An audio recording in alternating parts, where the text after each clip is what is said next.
Umapela si dating presidential spokesperson Harry Roque sa Pasig Regional Trial Court na bawiin ang naunang desisyon nito na kanselahin ang kanyang Philippine passport.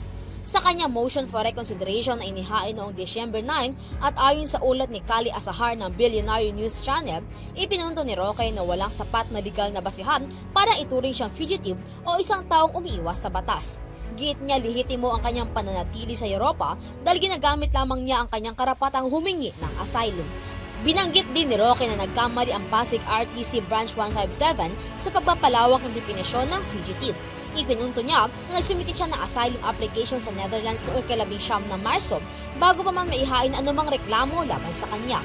Dahil dito iginiit niyang hindi maaring ituring na paraan para makaiwas sa paglilitis ang kanyang panatili sa ibang bansa at hindi rin dapat maging batayan para kanselahin ang kanyang pasaporte.